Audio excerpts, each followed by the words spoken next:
Namaste, everyone, and welcome to today's podcast. And we have Harsh Strongman from LifeMathMoney. Hello, Harsh. Welcome to the podcast. How have you been? I've been well, Pooja. How are you? All good here, man. The lockdown is going to happen soon. There are high chances. What are your thoughts on that? It hasn't happened yet. Certainly, it had. I mean, about the weekend We're or in in the. year two of the 14-day lockdown. Oh, right. But here, it's only weekend lockdown and in the night. I mean, it's kind of night curfew, 9 to 5 kind of thing, but not necessarily the full lockdown. I see. But see, it's lockdown by default though, because they've scared the shit out of everybody. So no one goes out anyway. Correct. And the second wave is super scary. I mean, in the previous wave, there were like, my second connections, third connections were getting infected. But people who are really close to me, they are now getting infected. And it's like almost everybody is now hit by this It wave. got too real too fast. In the sense that for a while it looked like it's going away, and then it suddenly came back extra hard. And Yes. there's just too many cases coming up every single day. It's ridiculous. And I just wish to remind everybody that this is because of China. Like they did this to everyone. Exactly.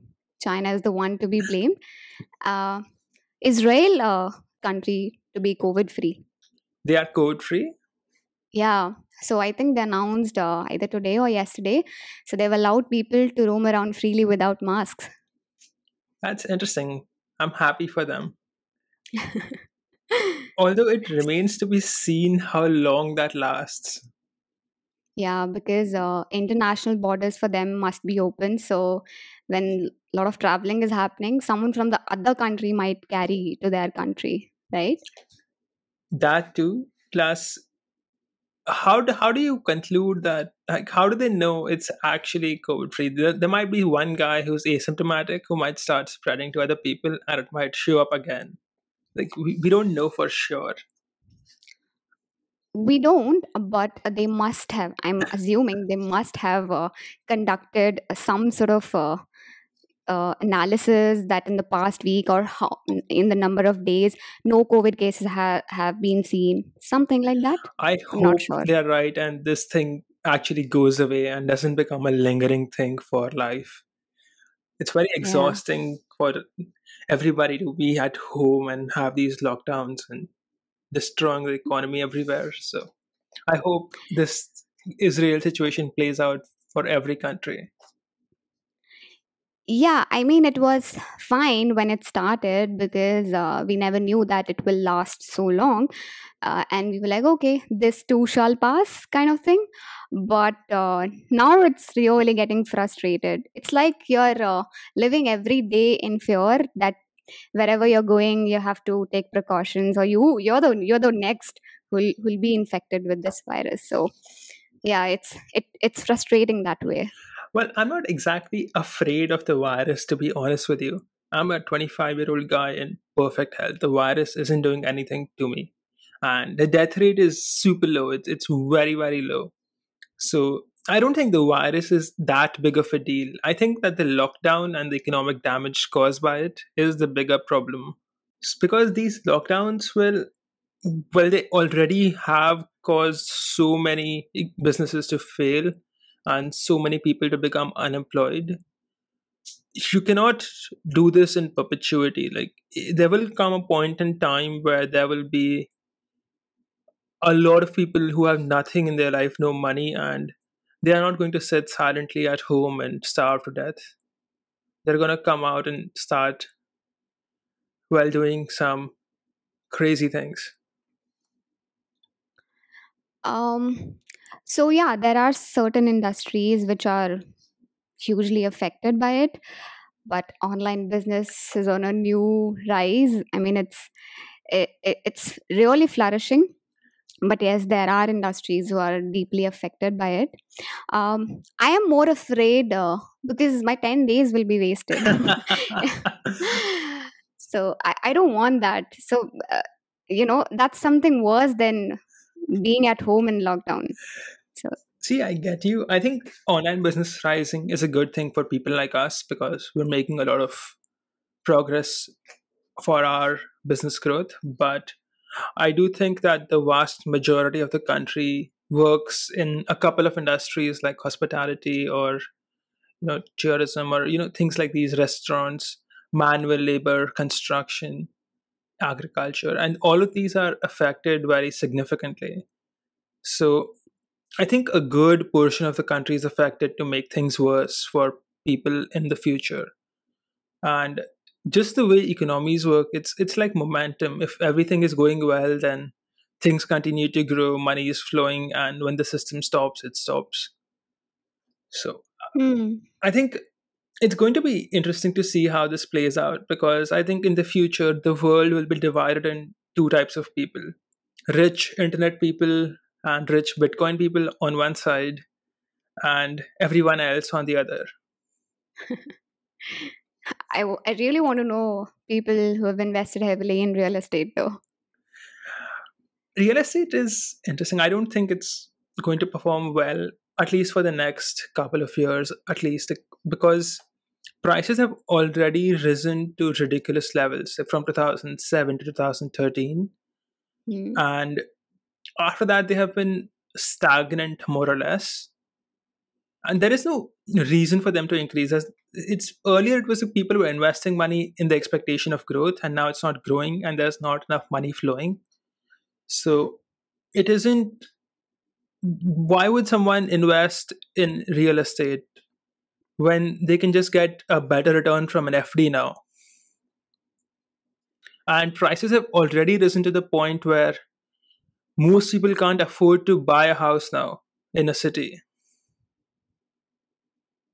Moreover, work from home culture, it's making people move back to their Hometowns, hometowns. yes. Yeah. So the need for owning a house in the city, it's, I mean, going on the lower side.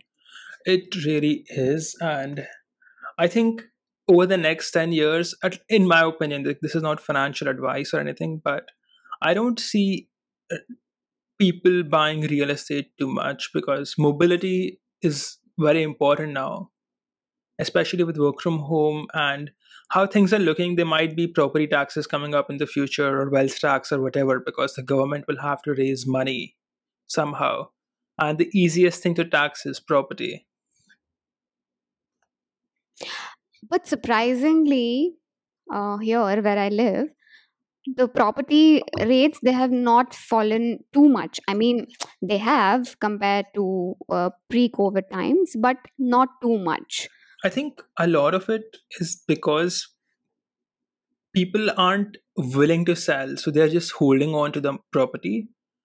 But if they want to sell it, they will have to break it down. So people have this ego thing that I have bought it at X price, so I'll Mhm. sell it at X or above, or I'll just keep it, which is Yeah. kind of stupid because they are losing money to inflation anyway. So as inflation rate is about 10-12%, all of their investments are being inflated away. It's not increasing; they're just losing by inflation. So I don't. I think it's a dumb thing what they're doing, but it looks like many people are simply unable to book a loss, or at least book a nominal loss. Yeah, nominal actually. It'll be interesting to see how the real estate thing goes. I'm not that much into real estate. I'm more into digital stuff. But yeah, it's Okay. something I'm interested in, at least because of all these events that have taken place.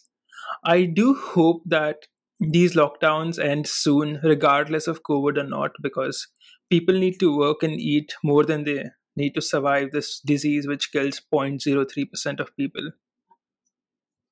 Yeah, that's correct. And moreover, medicines are there, people are getting cured. So lockdown really doesn't make sense. This is my personal opinion. So don't come at me, people. See, the thing with lockdowns is that if you are going to do a lockdown, it either has to be a complete lockdown, in the sense that you can't go anywhere and no one can come to you for, say, 20, 30 days. What these governments seem to be doing everywhere across the world are partial lockdowns, which, in my opinion, make matters worse. So if you take the weekend Hmm. lockdown says that you can only open your business from Monday to Friday from 10 p.m. to 10 a.m. to 5 p.m. Correct. Right. So what happens is that everyone who is going to come later now has to come earlier. So the same number of people are going to that place, just going at the same time. So that just increases the likelihood of people getting close to each other. So how does that solve anything? Yeah, I mean, I really don't understand the logic behind the weekend lockdown, especially. I mean, it's like the entire week you're hoeing around, spreading the virus, and then on the weekend you stay at home.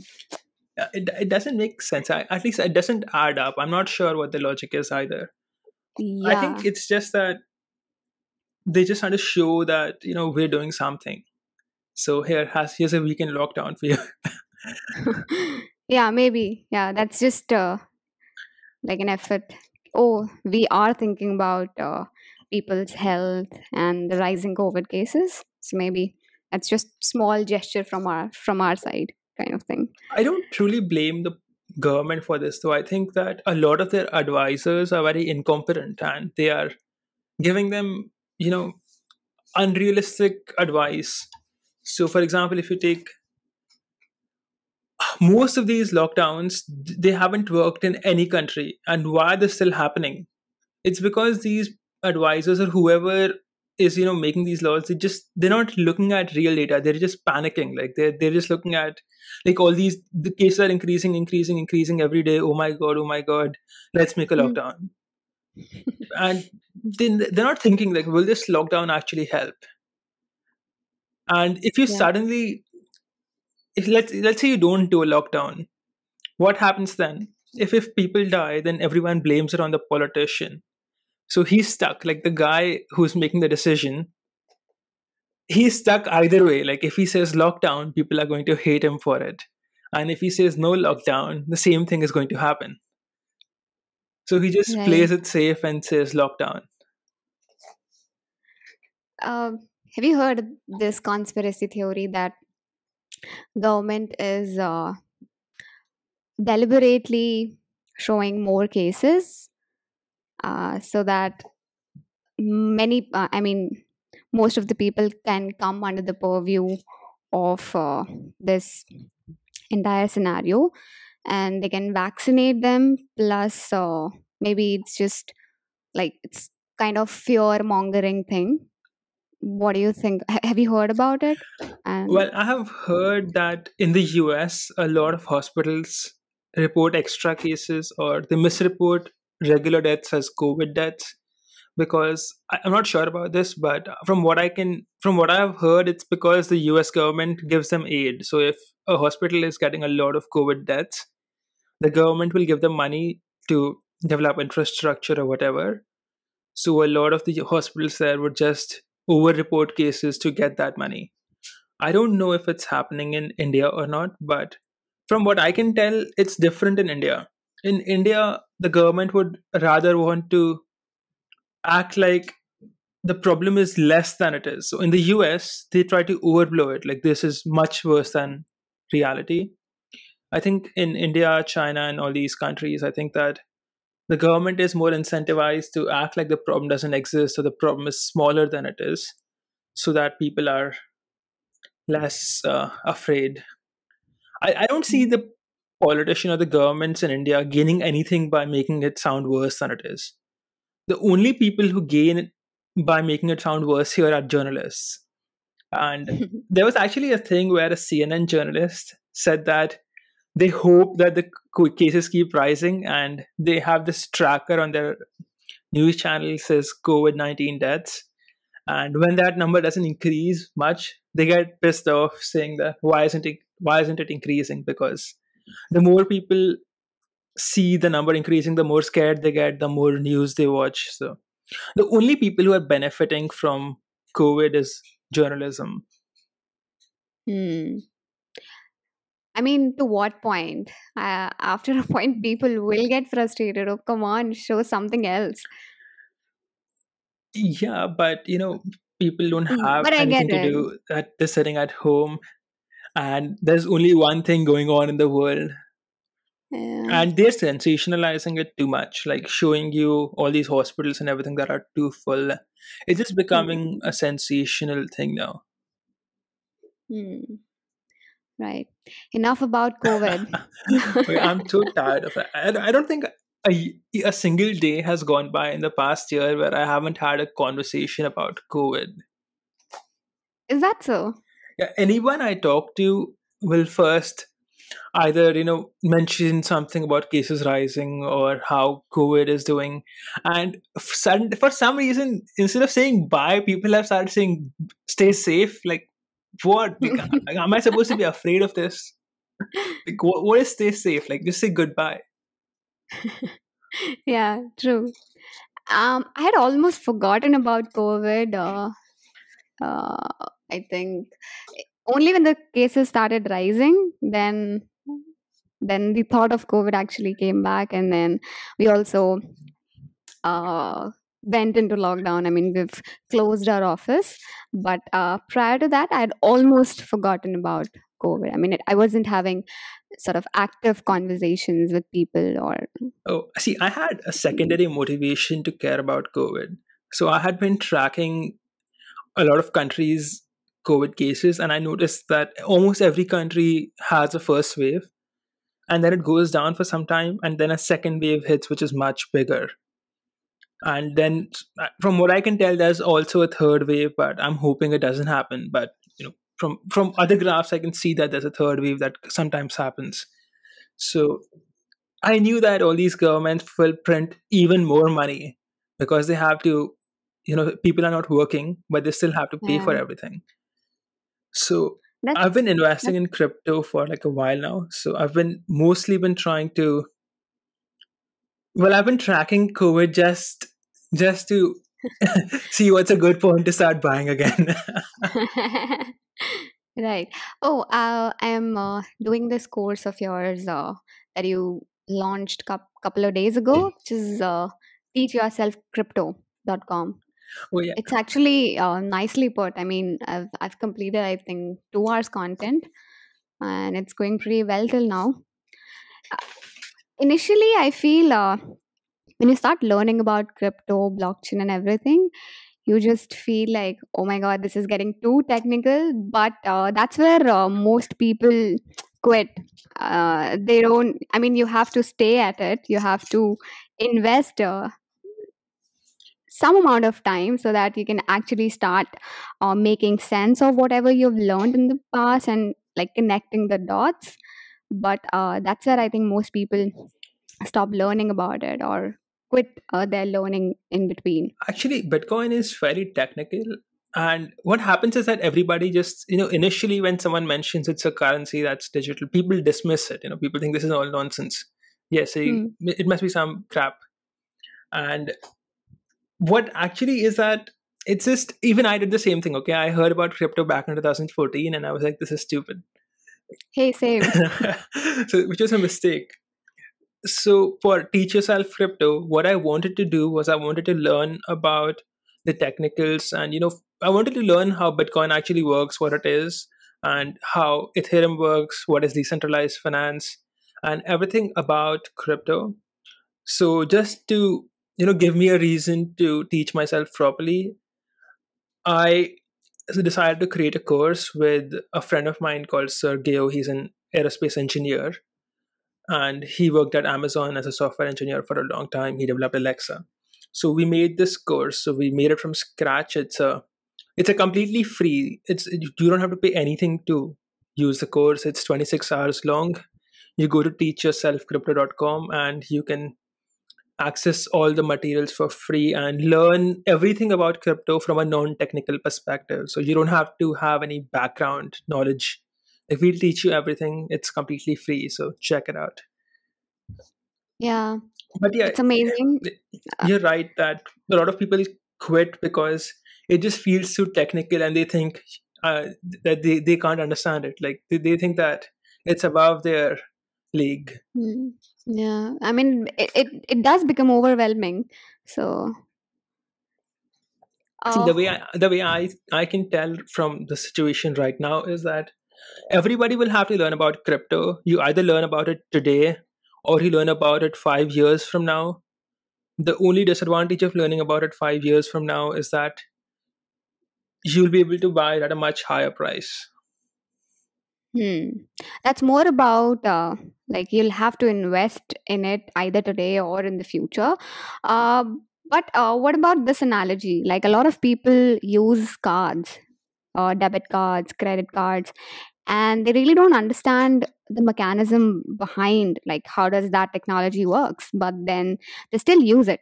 So I mean, even if you don't understand, but you'll be associated with it. You might have to conduct transactions using Bitcoin or using crypto. So what about that? Yeah, I think, for example, if you take older people now, a lot of people in India don't trust cards. They don't have debit or credit cards, and they feel that if they have a credit card, all of their bank account money will be stolen, and they think it's very high risk. When in reality, it's the opposite. Like if you go around with cash in your pocket and your wallet gets Hmm. stolen, you lose your cash.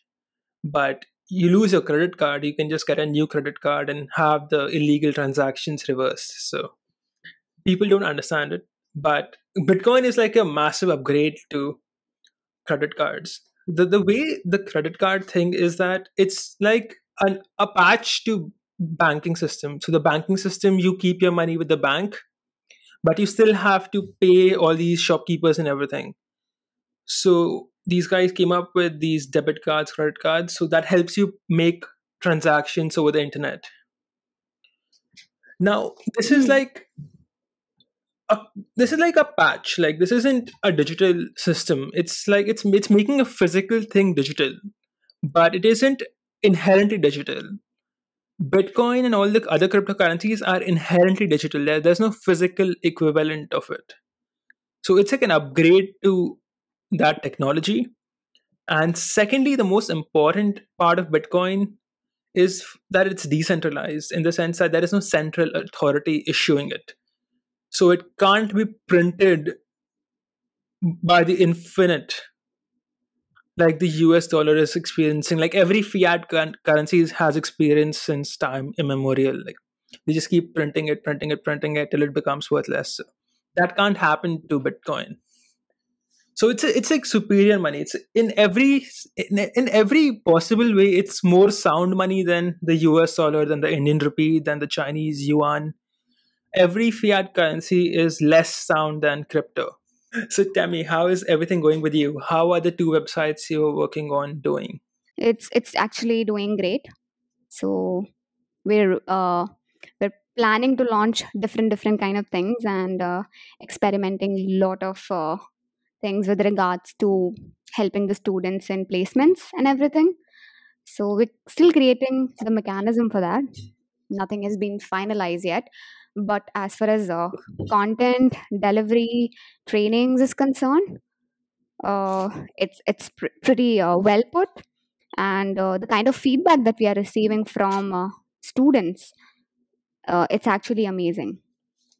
A lot of them leave endorsements, leave nice feedbacks on LinkedIn and on the course pages as well. Moreover, no, I mean, not only this, apart from them liking the content, whenever they're going for an interview with the amount of knowledge that they have gained through the course, so it actually helps them in creating an edge over the other applicants who have applied for the same job role.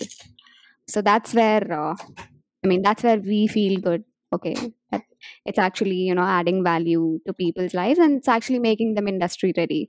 That was the plan. Yeah, so we're able to achieve that.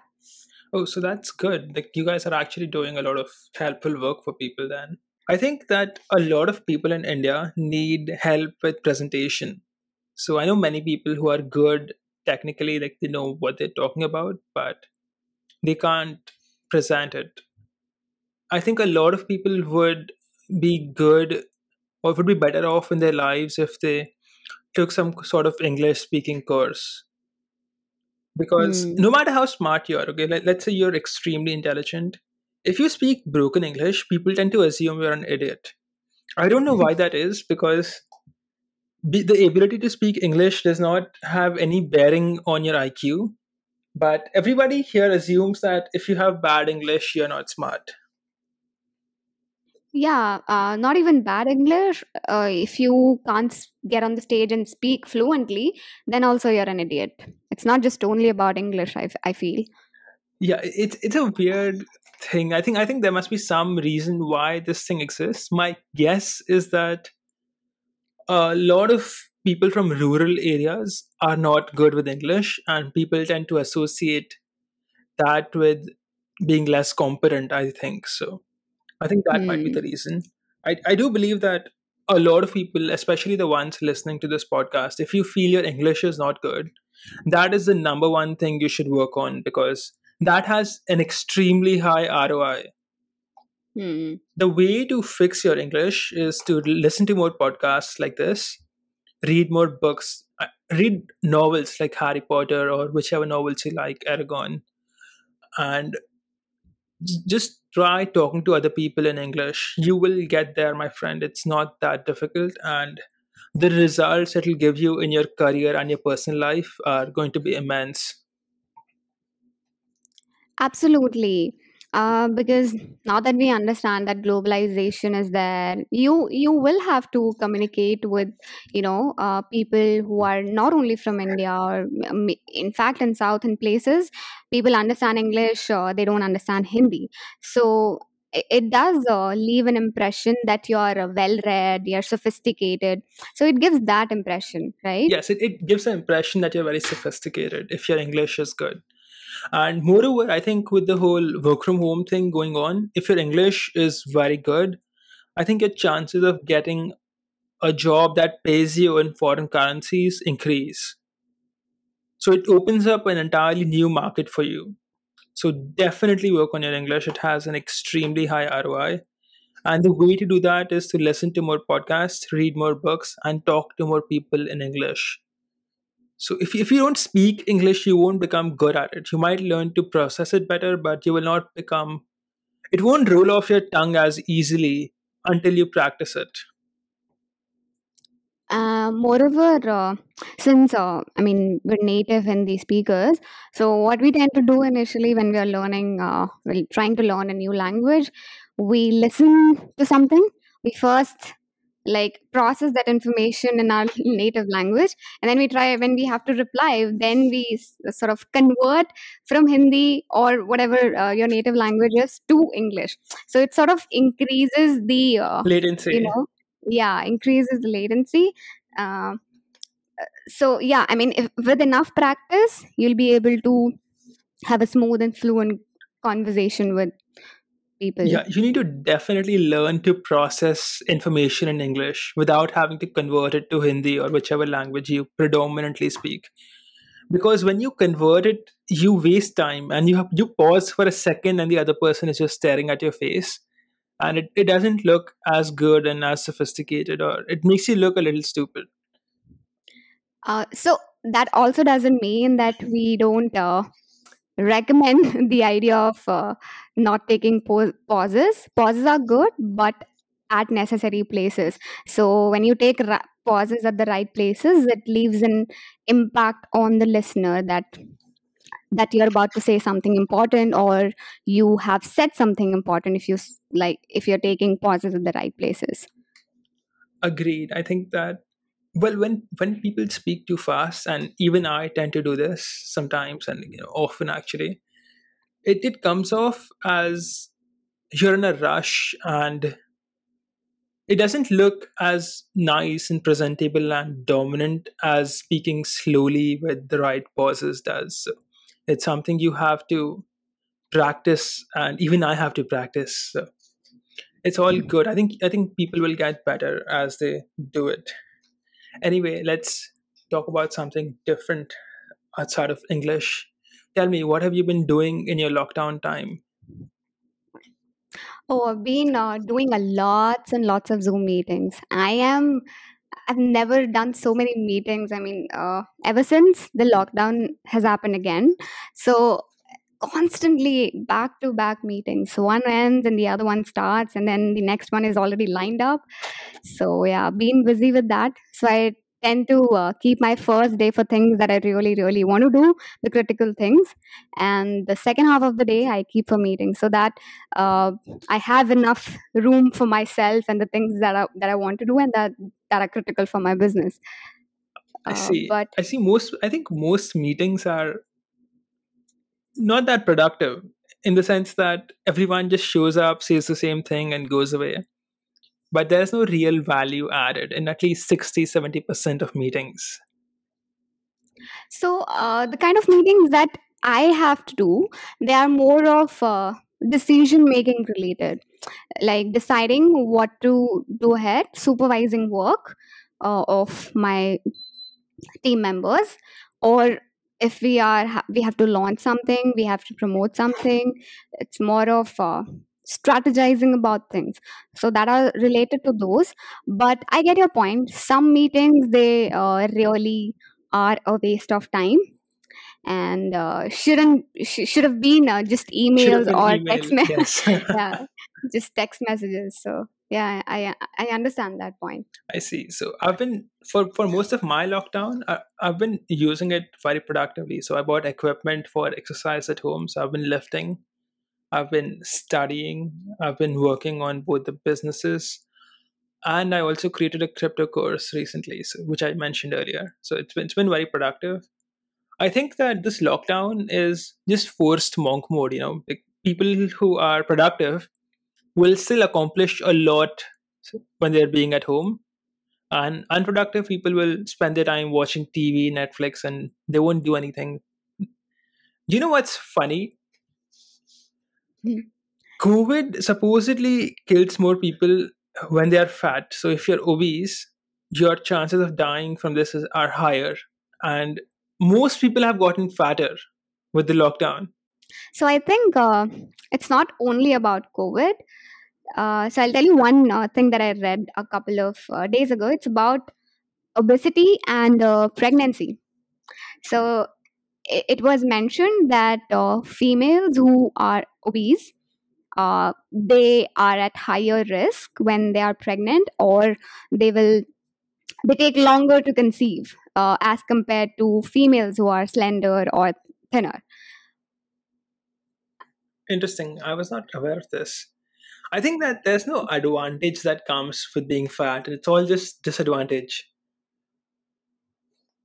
The Yeah, I go ahead. Yeah, so the easiest way to improve your life, or at least the way you feel, is to lose weight, and it's easier than people think. So most people will keep trying to lose weight, in the sense that they've been trying for years and years and years, but they always look the same, and half the time they've increased their weight. So if you want to lose weight, you have to lose weight. Like, you can't keep trying. So you have to just do it. And the simple way is to wake up late, don't eat breakfast, skip breakfast, stop eating sugar, and stop eating vegetable oil in anything. And you will see that your weight drops fast. It's very difficult to overeat healthy food. And try to increase protein content in your diet, because that fills you up. Fat and protein are good for you. So eat more fat, eat more protein. Uh, when I say fat, I mean cook in ghee, don't cook in vegetable oil. And this is all you need to do. Just skip breakfast, eat high protein, don't eat sugar, don't eat vegetable oil, and use ghee instead of vegetable oil. And you will lose weight. Like, it's impossible to not lose weight. What most people do is that they diet for 3-4 days, and they think that they've made a lot of progress, so they deserve a cheat meal. Like, deserve. So they maybe have, they were on a deficit for 500 calories for 3 days, so their deficit is 1500 calories now, and they'll go and eat like a big pizza and a coke, which is like 1500 calories too. So they're always at break even or less. They aren't losing weight. And more importantly, what I have heard from people is that it's hard to control hunger. Like they get hangry, they start feeling dizzy, and they also report uh, gas. I don't know if it's I think correct that that just it goes away. feels. They're just used to eating all the time, and yep, that's their body asking for food. In a week or two, they'll be fine. I don't think that these are difficult things to overcome, and it's just people are weak. People are mentally weak. Just because they're feeling a little dizzy, that means they have to have something. Nothing's going to happen if you don't eat for some more time. Nothing. You'll be fine. But I think right now our society promotes weakness in everybody. Hmm, right. Moreover, it's like making resolutions. You're so much excited about them in the starting, and then the excitement just fades away because it's hard to keep at things for long, especially the things which are boring, which are part of routine. Because I mean, we do get bored of monotony. So yeah, if you're following one sort of uh, diet plan for long enough, you'll get bored and you'll be like, okay, chuck this, I'm done with it, or something like that. Yeah, resolutions are not a good idea. See, you're not going to change your life in one day. Like that's not going to happen. Like suddenly you're doing everything properly. Like, that's a bad idea. And one more problem with resolutions is that there's this expectation of perfection from one to infinity, in the sense that I will eat healthy from today. So that means if I eat unhealthy, say after a week, now I've broken my resolution, so I can just do whatever I want now. Like I've broken the resolution already, right? So this expectation of perpetual perfection is not good, in my opinion. So I think resolutions fail there. And secondly, people just anyone who needs a resolution to do something is not going to do it. Like if they were going to do it, they would have done it already. Like suddenly they have like a sudden deadline. That's not how it's going to happen. Like they have to. It has to come from inside. Like it can't be, you know, 1st January is here, so I'm going to lose weight now. If you wanted to lose weight, you would have started on 25th December itself when the idea hit you. Like, why did you wait 6 days? Absolutely correct. And I think a lot of people, they romanticize the idea of consistency. For example, I mean, you just mentioned that if I've not taken care of my meal in the first half of the day, I'll just ruin the entire day. So similar with the consistency. So it's like, if I want to lose weight, I'll have to work out every single day without taking break. It has to be every single day on that particular time only. If that doesn't happen, I'm free to do whatever I want to do. I won't have to follow the diet plan. So it's something. I mean, it's a vicious cycle. So one thing leads to the other thing. Does So it say? don't have to. Mhm. No, I was just saying that you don't have. I mean, consistency doesn't mean that it has to be daily. Even if you're working out 3 days a week, that and if you continue long enough, it is being consistent, right? Yes, there's a saying that goes along the lines of "Don't let the great be the enemy of the good." And the idea is that people have a minimum goal they want to meet, and if they can't do the minimum goal, they do zero. If you take meditation, for example, lots of people will want to meditate for 15 minutes a day, but somehow they don't have 15 minutes, so they won't even meditate for 1 minute. So it has to be either 15 or zero. But if they're better off meditating just 2 minutes, even though they can't meditate. When they can't meditate for 15 minutes, they can just do for 2 minutes. Anyone can do 2 minutes. But most of the time, someone who sets the goal of 15 minutes and finds that he doesn't have the 15 minutes, he'll do zero. So I think people let the great be the enemy of the good way too often. And I'll give you another example. Let's say you're on a diet, okay, and you had a bad breakfast. You ate some cookies or whatever. Research shows that once if you have like something unhealthy in the morning, or you have unhealthy something unhealthy once, you are far more likely to have something unhealthy again the same day. because you feel that you've already broken that day's diet. So might as well go all in and binge eat. I think it's some sort of human tendency to do that, but if you think logically, you're better off not doing it. Like, you already ate cookies, that's fine. You've eaten them already. Why are you eating the second cookie? Like, why are you doing it twice? You've already done the damage. Stop increasing it. Like, let it heal. Don't dig deeper. Hmm. Um, I also want to talk about willpower here. So I was reading somewhere that willpower is limited. Like you should be exercising it on like really important things.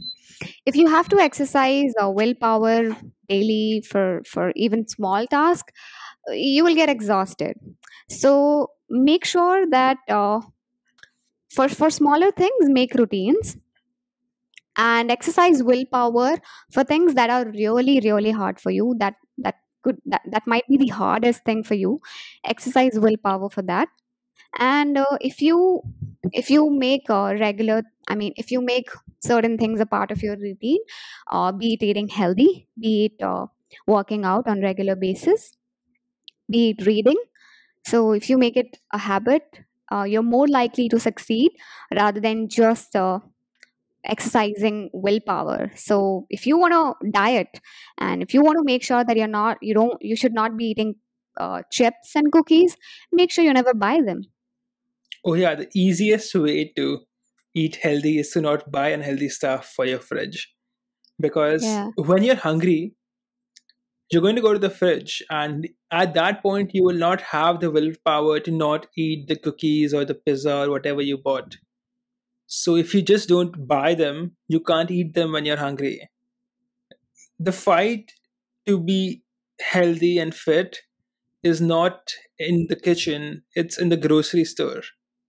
Mhm. You buy healthy things, and that's the only thing you will have available with you to eat. So don't buy unhealthy crap so that you can't eat it. Right. Let's talk about friendship now. So, do you have, I mean, obviously you have friends, but what are your thoughts on friendship? Um I want to understand your perspective because a couple of days ago I was reading about Socrates' three types of friendship. I'll come to that, but first I want to hear from you. I think that friendship, well, I want to define the word first. When I say friend, I don't mean acquainted with someone. Like, people nowadays use the word friend very casually. Like, everyone they meet is a friend. But when I say friend, I mean someone you can rely on. Let's say your house burns down and you have to find a place to stay for 3 6 months. So who is the person you can call and live in his house for 6 months? That's a friend. Like, the guy you met in the bar is not your friend. So a friend, in my definition, is someone you can really rely on in case of an emergency or a problem. So I think most people have zero friends, like zero true friends. If a real crisis strikes, they will find out how many real friends they have. It's very difficult to make them nowadays because people are less trustworthy now. Here's how I think friends are made, at least in my experience. You will make friends from business. A friendship that is based on business is far more stable than a random friendship. And that is because you just know the person more, you've worked with them more, and you have the right, or you both have similar goals in mind for yourselves. So your friendship is going to be much stronger, and your friend is less likely to cheat you. So I think one good way to meet friends is through business. Your business partners make good friends. And secondly, if you have to pick friends from social circles or your acquaintances, here is at least how I do it. If the person has nothing going on in their life, in the sense that their main existence is just watching TV, going to their job, going out to restaurants and like they have nothing going on, like they're just existing and living and being normal, that person is not someone I would befriend. Like I might talk to them, I might be good to them, but I would not consider them my friend. I would not invest my time and energy into them. Yeah, that is one consideration. Second consideration is they have to be trustworthy. Like if someone has a history of cheating people, that is not someone I would consider a friend, because eventually they're going to do that to you too. People's integrity doesn't change on the basis of who they're dealing with. So if someone has cheated others in the past, that's going to happen to you. It's a matter of time. So that's my main criteria. Now to come to the general interpretation of friends, like the people you hang out with, or if you play football or whatever, the people you play with, your friends in the sense of people you know and the people you spend time with. I think that can be anybody. I don't have too many filters for that. The main filter I have is that they shouldn't have like a lot of negative habits, like drinking or drugs or whatever, because people tend to encourage you to partake in their crappy behavior, and I don't want that influence around me. Generally speaking, even with those types of friends, you want to be around people who are fit, successful, doing well in life, because that for no good reason you will become like the people you are around. So you have to pick your friends a little carefully, and you want to avoid losers, because whatever makes them a loser will rub off on you as well. Yeah, I mean, that's absolutely correct. I have different thoughts about business and friendship.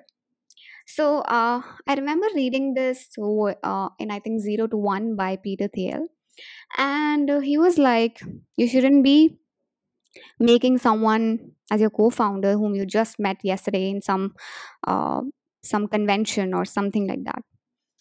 If you want to really make someone as your co-founder, or you want to work on something together, you need to have a history with that person.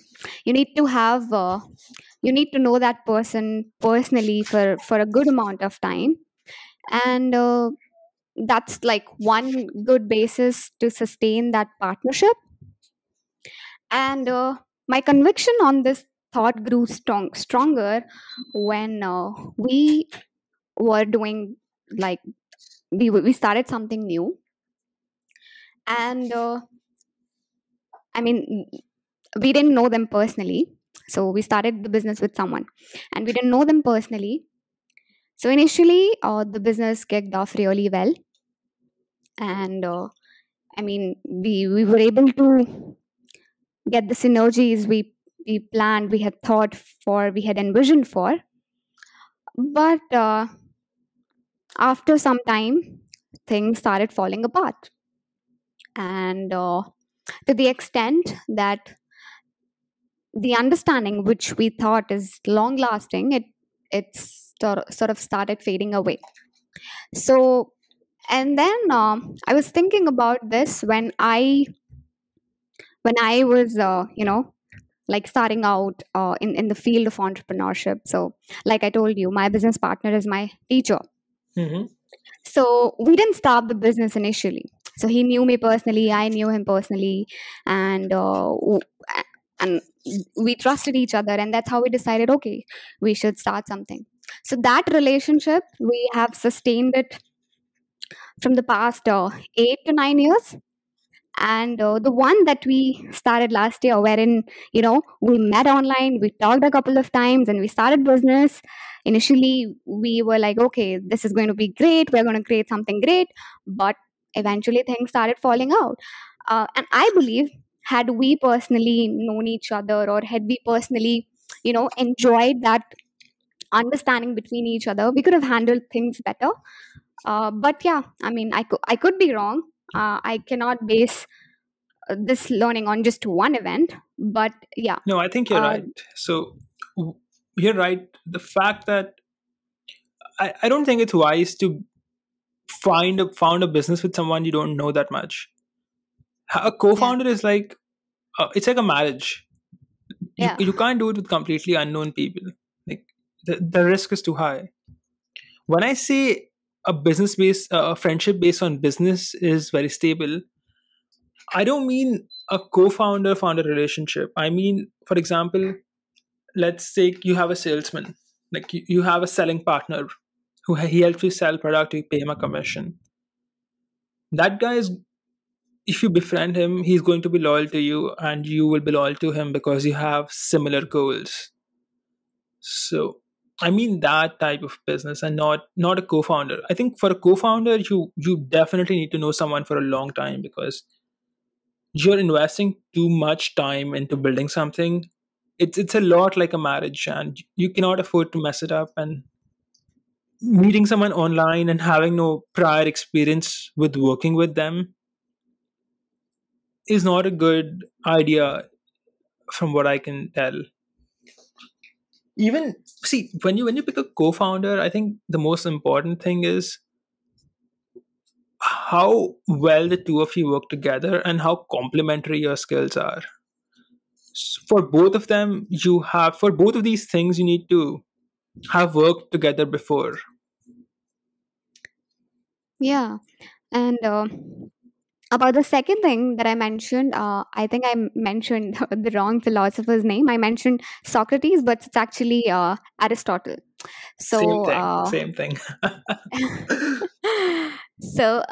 Aristotle talked about three types of friendship. So, the three types of friendship were friendship of utility, friendship of pleasure, and the third one was friendships of the good. And it kind of resonates with what you said already, but I'd still like to summarize it. So, so the friendships of utility is the same thing that you mentioned, wherein you're going to the gym together and you guys are helping each other in doing the exercises, or could be your classmate wherein you're helping each other with your homework, or your office colleagues wherein you're doing the project together, taking care of assignments together. So that is friendship of utility.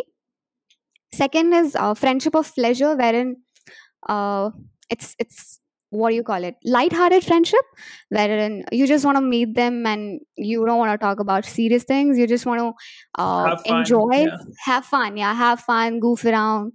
So these could be the ones where you want to explore new places, you want to go out or have a drink, maybe. I mean, not in our cases, but yeah, in some other people's cases.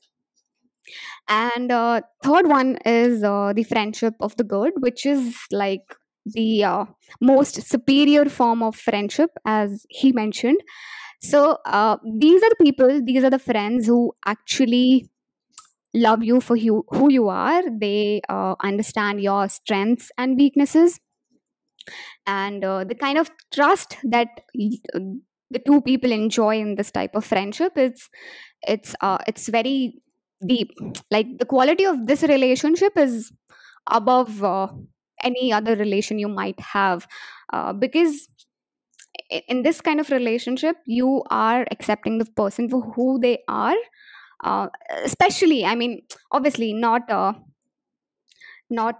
not ignoring the vices or not ignoring the bad habits or the weaknesses. You do take them into consideration, and you always want that the other person should grow. You think how you can help the person to grow. So yeah, that's the most superior level of friendship. So my friend and I, we were talking about this a couple of days ago. That's interesting. I think the last one you describe is something that can only be found with family for the most part. uh, Like your brother I can be your friend for good, your father can be that, but it's going to be difficult to find third parties to be like that for you. Yeah, it's rare, but I don't think it comes with. I mean, I have a different perspective here. Hmm. So your family, I mean, specifically, if I talk about my family members, uh, they're very protective, right? So if I'm going to talk about the risky things that I want to do in my life, I'm pretty sure they won't Yeah, really family approve of it, tends to be right? that. So here's the thing about success. Okay, Your family doesn't want you to be successful, or in the sense that they don't want you to take any risk to be successful. And to be successful, you have to take some risk. You have to actually take a lot of risks.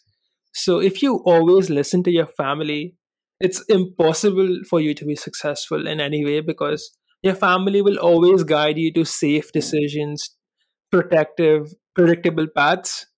But if you want to become more than that, you will have to take risks, and your family will always be like, don't do this, this is too risky, blah blah blah. So you just have to ignore them and move on anyway. Like, don't listen to your mom and dad when it comes to your self growth. Like, listen to them, take their advice, but if you feel that they are just being protective, or if you feel that they want you to just avoid risk and take some predictable path because they are their own need for comfort and safety, yeah, you just Hmm. ignore that. Like, that will not work well for you. Yeah, I mean, you should confide in them. You should enjoy their company. You should spend time with them. But when it comes to taking advices or like discussing things or ideas at length, I think they're not the best people to turn to. See, it depends on how much experience your I, family has, but I think that their perspective can certainly and should be considered, but it shouldn't. You still have to make your decisions. It can't yeah, just be right. that your mom said or your dad said this, so that's why you're doing it. Like that, then you won't become anything important. Like, then you will just be then you will just be carrying the torch from your father. Like, there is no gain there. Like, anyone can do that. Yeah. Had I listened to my family, I would be in a government job by now. Oh my god. I Yeah. feel bad for a lot of people who have essentially been raised to think that having a stable job is a good thing, because that stifles any potential you might have. When you have a job, you're essentially being paid to, you know, forget your dreams, and here this Yeah. is like, here's your monthly salary, please forget your dreams, just go and eat, and come back and work here. And no one wants to do that. Like, I don't know about everyone else, but I couldn't see myself doing that ever. And Hmm. I don't think anyone as a kid, like, if you ask a kid what are your dreams, he's going to say, I want to be an astronaut, I want to be a scientist, I want to be a doctor. Or he's not going to say, I want to be an employee. Like, that's not happening. Hmm. So I think, Right. So, oh, just the fact that people are raised with the mindset they have to get a job and the job is a good thing, and if they have a job they'll get married and whatever. I think that's crap. It stifles them. It's crap they have to unlearn, or they're just going to be mediocre forever, and they will never actualize their potential. And this is not to say that all employment sucks. I mean, the vast majority of it is crappy. Like, 99% of it is trash. I think 1% is definitely fulfilling, but not the vast majority of it is not. And I think the whenever a parent teaches their child that having a job is like the best thing they can do, that child is basically less likely to be successful in the future, because he just has wrong beliefs now. so I was saying my parents are ambitious. They actually meant IES. When I said government job, they actually meant that you have to do IES. So Oh, yeah, that's I was telling this. oh, that's nice. By the way, for anyone who isn't familiar with IAS, IAS is Indian Administrative Services. It's the hardest exam in the country, and very, very, very few people who give it make it, and mad respect to everyone who goes through. Do you know someone who's actually preparing for civils? Yeah, I know a couple of people doing it, and I know a couple of people who did it. I do think Okay. that I don't think I could ever, even if I clear the IAS exam, I don't think I would accept the position. In my opinion, at least, it's always better to be a businessman than to be an employee anywhere, unless you're getting a lot of stock options or something like that. It's probably best for a man to start his own business at some point, at least. Hmm. I want to talk about having a business versus being self-employed. So a business is something that you can outsource, you can have other people do, you can sit back, collect checks, you make money in your sleep. Self-employment is something you're essentially selling yourself. You have to be there at all times. For example, a doctor, let's say a doctor has his own clinic, he is self-employed. He cannot suddenly go and sell his clinic and have the same people come in. People are hiring the doctor, they're not hiring the clinic or the company. So that is self-employment. Likewise, take a real estate agent. Real estate agents are, it's not a business, it's a self-employment thing. He cannot suddenly be like, I sold this real estate thing to this other guy, please go to him. His clients will not change. Like his client will not go to the new person. So he can't sell his business. And he can't have someone else run it for him either, because people are hiring him, his expertise. So if you can't outsource it, if you can't sell it, if you can't delegate it, that's self-employment. Various small businesses in India, the people are actually self-employed, but they like to call themselves as business owners.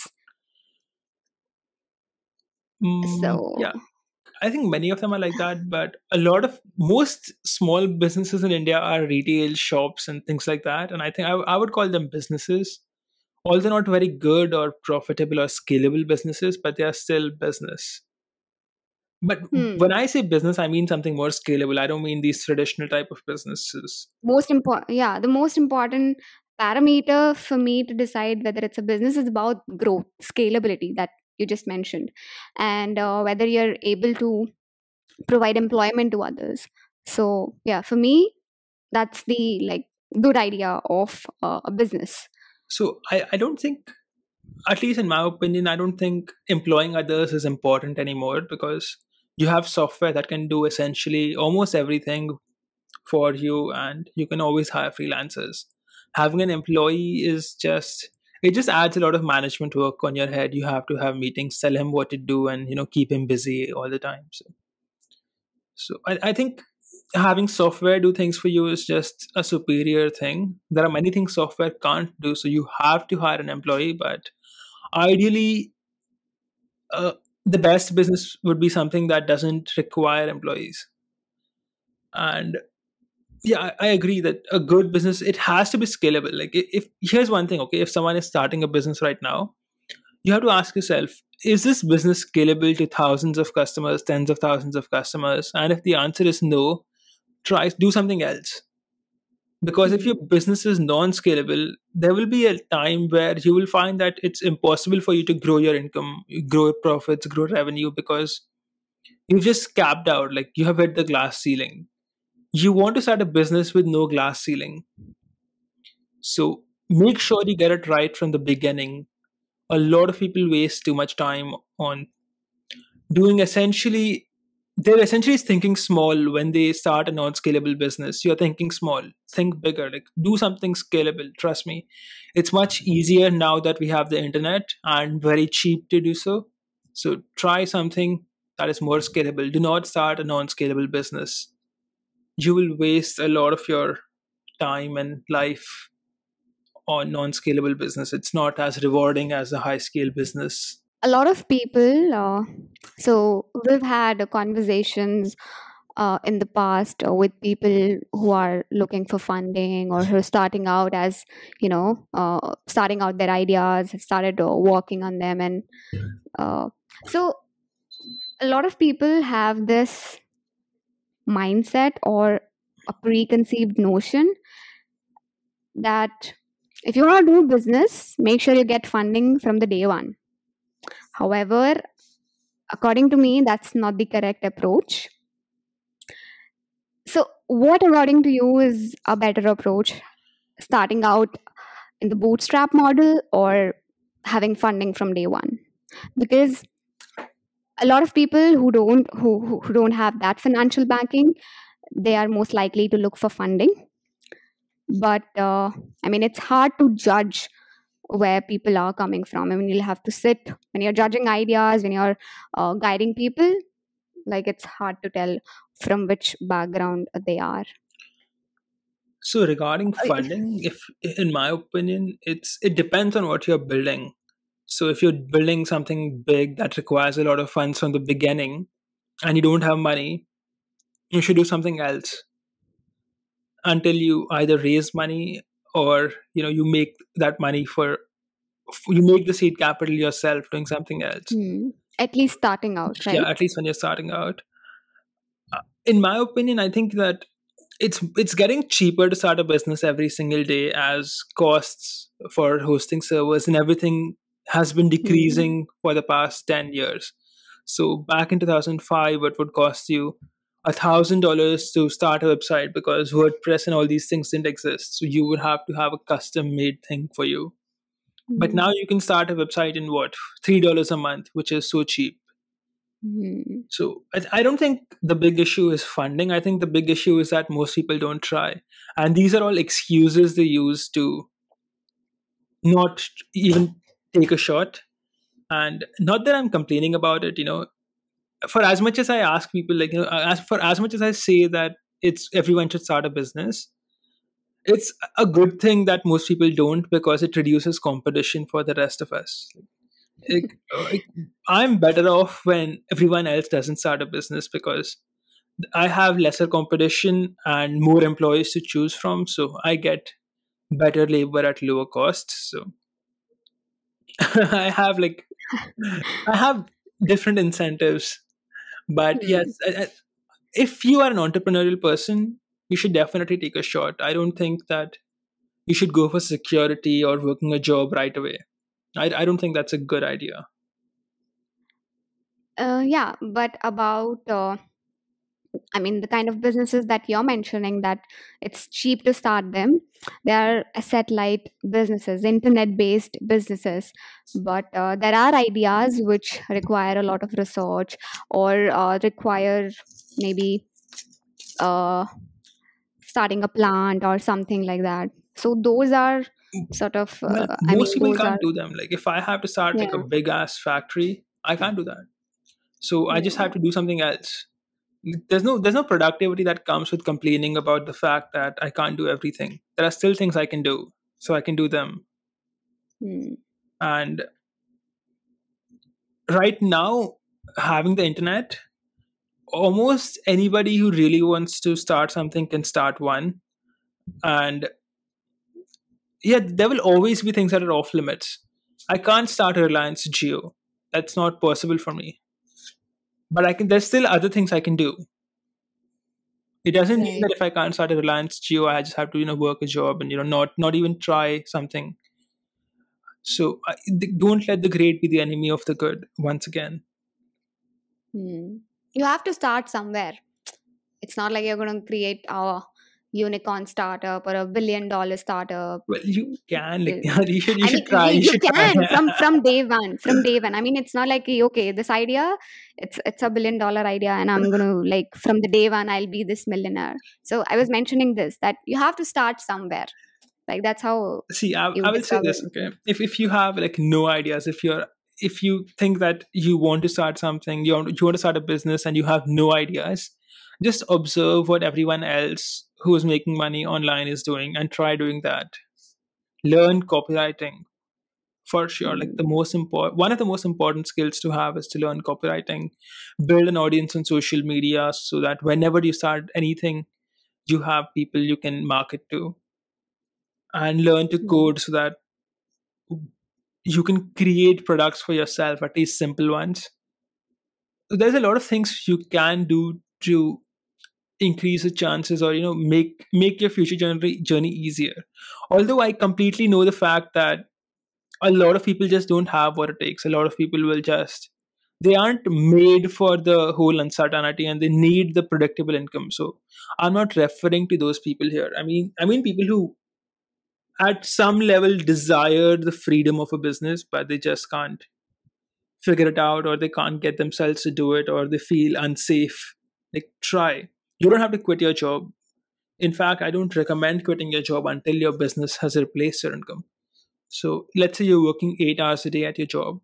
First of all, no one is actually working 8 hours a day. People are working 5 hours a day. They're gossiping the other 3 hours a day. 3, 4 hours a day is just spent on gossip, drinking coffee, eating lunch, and whatever other crap people do. I think that time can better be used on working on your internet business and getting it off the ground while you're at work itself. And if you can't do that, then whatever time you have after coming home, use that. Don't watch Netflix, don't watch TV until you have figured all of this out. So from anyone who wants to do something will do it. Like, this podcast was not going to make too much of a difference. Like, if you were already going to start a business, you will find a way. And if you weren't, you will find an excuse. Hmm. Right. You were talking about that parents who don't teach their kids the idea of taking risks in life or doing things all by themselves. So, I want to talk about critical thinking here. So, how kids are not being taught critical thinking, and it's just making them dumber and dumber. So, I read this tweet. I think Paul Graham had liked it. So, uh, he had liked, which wasn't advocating that thing, it was opposite. So, an account, it has written that I deliberately, and I quote, I deliberately tell my students not to be devil's advocates in discussions because it normalizes disingenuous argument and leads into gaslighting. And there's no point in arguing from the perspective of evil. Nothing good can come from it. And I believe this is wrong on so many levels. The very idea of critical thinking is to look at a problem from a rational point of view and deduce all the things about it and take everything into consideration, be it a good aspect, be it a bad aspect. And that's how you can decide, like, what's the way ahead. Like, you can decide, right? So, what are your thoughts and on this, about critical thinking and how kids are not being taught I think in schools? I agree with you, but I agree with that tweet as well. I don't interpret the tweet in the same way you did. So, from what I can tell, I think the intention behind the tweet was, you know how people come up with straw man arguments, or they come up with arguments that aren't actually touching what you're saying. Okay, let's say come like this. Okay, let's say that if you say something along the lines of, it's men should have the same rights as women do when it comes to abortion. Okay, in the sense that men should have a say as well. So, the standard response you get from feminist groups is, so you're saying that women's body should be controlled by men, which doesn't make any sense. Like, it isn't touching the point of the initial statement. It's just attacking the person saying it, or it's a ridiculous interpretation of what the person has said. So it's a straw man argument. And generally, anyone who says the words, so you're saying, it's always preceded by some weird and unreal, it's like some very ridiculous interpretation of what has actually been said. So I think that tweet was referring to that type of argument. So I agree with that. That is completely unproductive. And whenever someone does that to me in real life, I just start agreeing with them, and I don't waste my time on them anymore because there is no productivity there. I agree with you as well when you say that critical thinking is very important and all factors need to be considered, the good and the bad, and kids need to be taught that. I think that people, when with kids, people treat them too gently, in the sense that they don't tell them the truth. They say, but they feed them a lot of crap. Like, Hmm. the world is made of candy and sugar. There's a Santa Claus. Like, Santa, yeah. I don't think that should be done. In my opinion, I would not do that to my Yeah. children. I think that kids should be given truth and the right mental models from the beginning, because it will help them be and stay rational instead of giving them crap ideas. And Hmm. that used to be the thing before. Like Chanakya said that even children should be given truth and they should not be given, you should not give them false ideas. Hmm. And that used to be a thing. It's only recently, or at least in the past few decades, that it's become common to, Hmm. really treat children as like they have no capability at all. So, people will Hmm. talk to children like, hi, blah, blah, blah. Like, they have this weird tone going on with them. And that's fine. You can do that sometimes, but that can't be like the default way to talk to a kid. Like, you have to, if you want them to be strong and rational as they grow up, you have to treat them like they are capable. Then they will develop the right models of reality. They will not become spoiled as much. So, yeah, I do understand why. I mean, when you say that you agree with the tweet and you also agree with the critical thinking point, but don't you think in the learning environment, it becomes necessary that you don't necessarily have to be too sweet to be not arguing? I mean, one has to be the devil's advocate, so that the conversation can lead into something important, or something more fruitful. I And agree. if you're in Go on. Sorry for yeah interrupting. and if you're in social gathering, then yeah, you don't want to argue and waste your time and waste your energy. So I get it, but especially in a learning environment that is created in a classroom, uh, I was talking about that environment actually, not about the social gatherings. I see. I agree with you here that there's a devil's advocate that's needed. But what generally ends up happening is that once someone starts making very ad hominem type remarks, or starts giving extremely ridiculous interpretations and starts becoming loud about it, it doesn't stay a rational conversation anymore, in the sense that it's not two people in good faith having a discussion to improve their thinking. It's just two people, one guy is saying he's trying to discuss and the other guy is just beating him down, and that has no productivity anywhere. So, for Yeah, I example, mean, if I say that people should not give money, people should not give money to charity that just gives free stuff. They should just support the education system, okay? And you know, basically, the concept I'm trying to say here is that you give a man a fish, you feed him for one day, you teach a man to fish, he's now fed for life. So your charity money is better spent on education than just giving out free food. That's the idea being communicated. The common If you take this idea argument to your classroom or wherever, often people will start attacking you. Like, so you want people to die, or you just hate people, you want them to starve.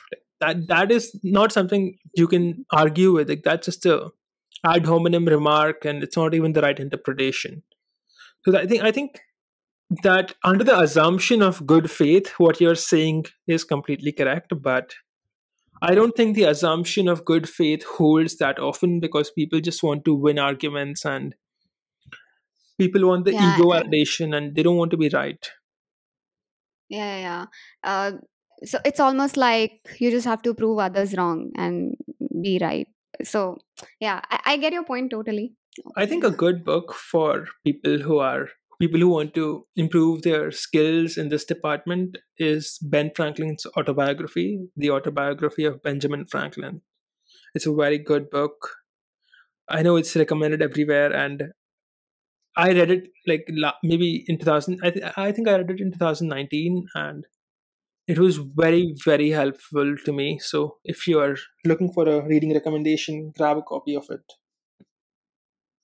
Hmm.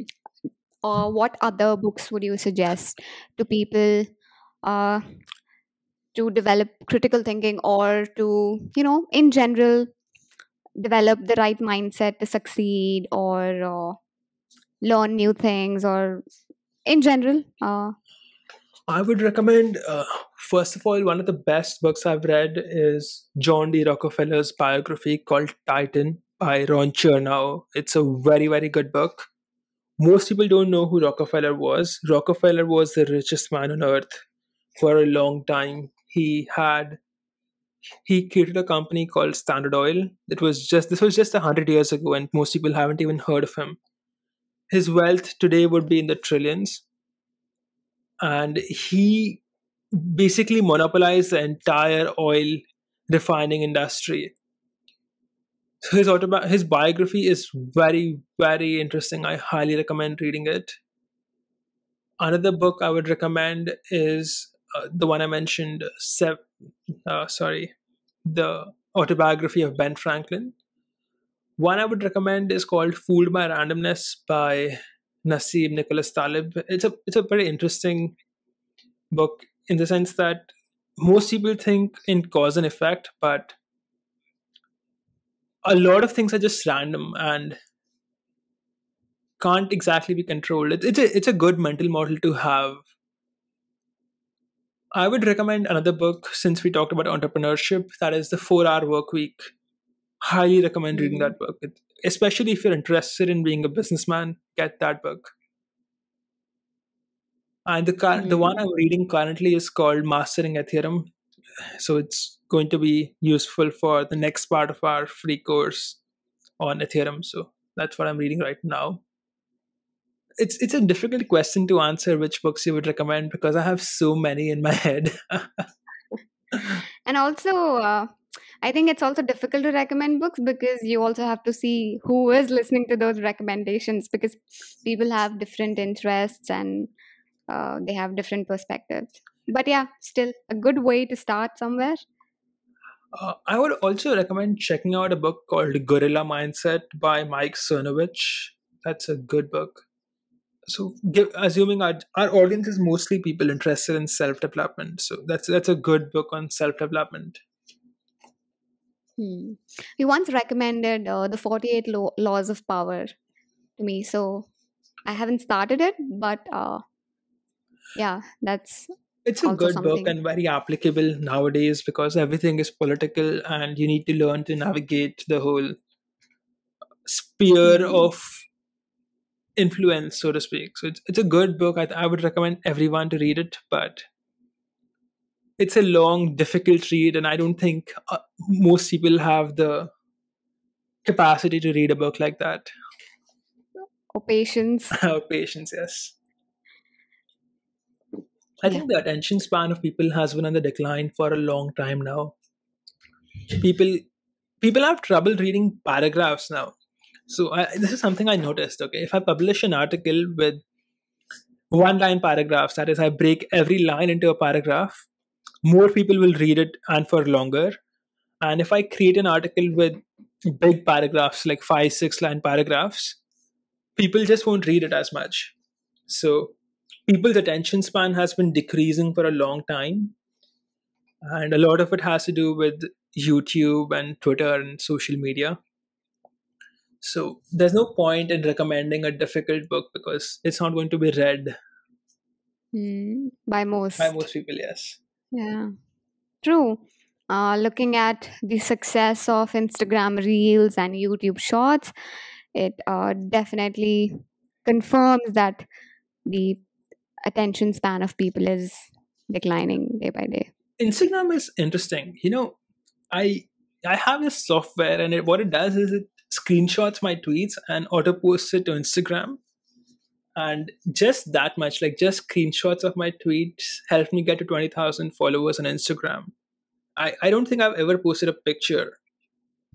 It's all just screenshots of my tweets automatically posted by the software. And so I can't tell how Instagram works exactly. I see people Hmm. like doing a lot of things like they're making videos on Instagram, but my account seems to grow simply out of screenshots of tweets. I think that's also because you have a good following on Twitter. Don't you think so? Yeah, maybe it's just the people from Twitter finding me on Instagram too. That could be the thing. Yeah. I don't read Instagram that much though. And you know what's interesting? Sometimes I'll just check an Instagram image that the software posted, and I will find like a couple of people arguing under it, or like calling me something like "this isn't right," "I hate you," or whatever. And like, I don't even read this. You're wasting. Hmm. You're speaking to the void. Apart from that, you've grown a thick skin, right? I always had a thick skin. I never Oh. cared what anyone thought or said. Like if I felt something was right, I did that. Hmm. I heard that now. I heard there was a rule change that says that if you are a CA now, that you don't have to do graduation. You're a postgraduate. I think it's about the MOU that ICI has signed with some authority. I have to check, but yeah. Did you complete your graduation? Well, I'm a CA, so I'm a postgraduate now. So none of that matters. Okay. Postgraduate, like without doing anything. I like that. That I'm happy that happened. Yeah. It's interesting that they did that, and I'm happy they did that because I think a lot of CA students had to essentially just waste their time going to college or registering for it, paying the fee and everything. So now they can just save all the time and money and focus on the important thing. I think it becomes important for some people to attend the college, especially the ones who didn't get exposure at their school level, to be honest, because I mean, obviously, in your youth, you tend to waste a lot of time hanging around with friends or just goofing around. But people who are introverts or people who haven't had that kind of experience, be it with regards to building their communication skills, going out and meeting new people, or attending meetings, or getting sponsorships. So that exposure becomes important for people who haven't got that chance in the school. But if you're smart enough, if you've had that kind of exposure at your school level, I think college doesn't make really sense. So Yeah, there are definitely advantages for college. I just don't think that, given how difficult CA already is, I think people are better off just focusing on that one thing instead of doing two, three things at once. but so even if they complete their CA course and they don't have the right communication skills, or they're not able to communicate properly in an interview, They so can always they'll have to improve learn that. somewhere. Yeah, yeah, you can, right? I don't think You can all. CA students go to college anyway, except so all, Mm, at least from my experience, from what I have seen, mm, most CA students don't go to college. They just go for the exam. So they waste, if an exam takes 3 weeks and they give six exams for BCom, they've essentially wasted 6 into 3, 18 weeks of their life on something that is completely irrelevant. So that time is being saved. 18 months is about 4.5 months. So 18 weeks is about 4.5 months. So that time has been saved for them that they can use in different places now. mm. So the intent behind going to college is that learn things, become confident, interact with people confidently, improve your communication skills. If you're anyway doing that out of your college, you're better off not going to college. So that's the main idea. Agreed. Although I still question the fact that do you need 4 years to learn all of those things? Like that is something you could do in 1 year. You could Hmm. improve all of, even if you're an extreme introvert, you could fix all of your social and communication skills in 6 months to 1 year. You don't need 4 years for it. That's just, or 3 years or whatever, how much ever it is. I haven't done it. Right, I get it. So I think that it's just an overkill and it's not that useful. Hmm. And there's another problem that comes with it. It sets up this weird expectation for people that just because they're a graduate, they deserve a good job. So a guy who has the capability to work as a watchman or whatever will not accept the job of a watchman because now he feels that I'm a graduate, so I should do something better. So he'll just sit at home. Hmm. Right. I haven't met such people, so cannot comment on It it. exists in a lot of villages and everywhere else. Like, people think that just because they have some degree, the world is supposed to find something for them. So they get into this weird loop of blaming the government or whatever, that they don't have a Hmm. job, when really they just lack the capability. Right. I think, I mean, should we talk about the engineering field in India? I saw a statistic that said that 90% of engineers are unemployable. Yeah. Is I that? wanted to bring that up. Y- I wonder how I mean, real that is, though. Is that true? I don't know. I mean, that's what the stats say, and one can only confirm I when you've asked my actually been. friend who is an engineer, and he says that that is completely true. Like, at least that's what he said. He said that most of these are just people whose parents force them to do engineering, and they don't care about it. They don't learn anything. They just waste their time for 4 years. They get a degree, and they're not able to find a job or anything with it, Hmm. which kind of makes sense. Like, if Hmm. you do mechanical engineering, how many mechanical engineers does the world require versus how many are you producing? Right. So just by demand and supply, I think that it makes sense that most of them are unemployable, simply because there isn't enough demand. How many people do you need? How many chemical engineers do you need? Like, not that many. Yeah, people are just following the herd. It's like, okay, that guy is doing engineering, that friend is doing engineering. I don't have anything else to do. Might as well do engineering. That And happens yeah, in CA as well, parents. you know. Hmm. Yeah. Remember talking about this in the first Podcast we podcast? did, yes. I don't Yeah. blame them though. Like, this is not their fault. When you're that young, you just don't know. You don't have any experience with the world, and I think even people's parents nudge them in this direction. And it all boils down to, the whole thing where in India, or at least in many places, the default route is more education and a job. So the Hmm. more education you have, the better job you will have, and the better off you will be. I think we need a more entrepreneurial culture. Actually, there's another problem. People don't know other avenues through which they can learn. So they think that education is the route through which a person can learn so many things about life or become rational, so to say. If not education, what is the other route? So in India, we haven't discovered it yet. So now the government has started focusing on skill development. But prior to that, what people were doing, they thought that degree is the way to become rational or get a good job and settle in life, right? I don't think most people care about rationality. I think most people just want a job. And to be honest, I don't think the government has much to do here. Like, this isn't the government's job. The government should focus on making things easier for businesses, and businesses will automatically create jobs.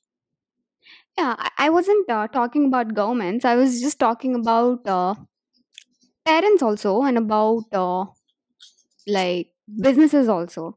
So parents, they don't know any other way out, right? So how else are they going to make their child capable, as they like to call it, I mean, as they like to, As a put it, yes. yeah. I think So this is a problem actually. If you think about it logically, we have a large population, and we have a population where everybody wants to find a job. So who makes the job? Like, there's very few people creating jobs, and everybody else is just trying to work for someone else, mm, and that creates a rush. Like, that's why is it that in India initial salaries are very low, but as if you are, say, a 21-year-old, your starter salary would be very, very low, but say when you get to 35, it'll be like 10, 20 times more. But mm, other countries, let's take the US, your salary will increase, but it won't become 10 times. Like in 10 years, it might grow to 3 times, 4 times your initial income, but it won't become 10, 15 times your first salary. So That's interesting. I think a lot of it is the glut factor, like in the sense that there's a lot of people applying, or a lot of people for entry level jobs who don't actually have skills. So there's an oversupply, and there's a massive undersupply for skilled labor, people who are actually capable, Hmm. which is why they are paid more at top positions by the time they prove their capability. I think the solution to this is to improve people's capability, and that is not by more education. Like maybe more education, but that is definitely not by more degrees. Universities are not helping anybody; they're just wasting time.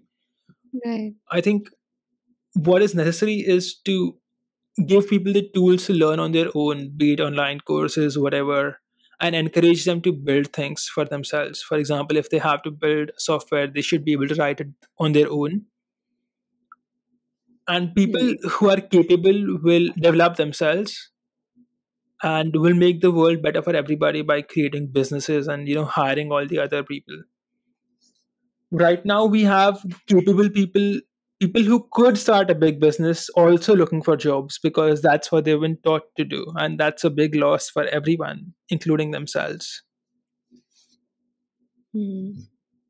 Correct. And I think the concept of homeschooling, it's also growing because smarter people have realized that schools and universities aren't really adding the value. Homeschooling is difficult, like, I don't think I could be a Mm. good teacher. I think if someone is a good teacher, like if they feel they could cover a lot of material, then they should do it. But personally, if I homeschooled, I wouldn't teach history, geography, or any other boring subject. I would just skip them. Hmm. Yeah, yeah. No, by homeschooling, that doesn't necessarily mean that the parent has to teach all the subjects. It's just that you can make your child learn according to his own interest. And if you think that you want to if you want your child to experience this new thing, you can hire a teacher.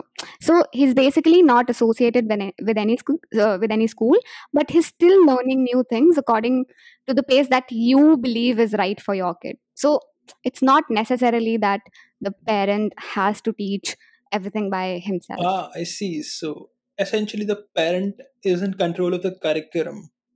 Yeah. I think that's a good idea.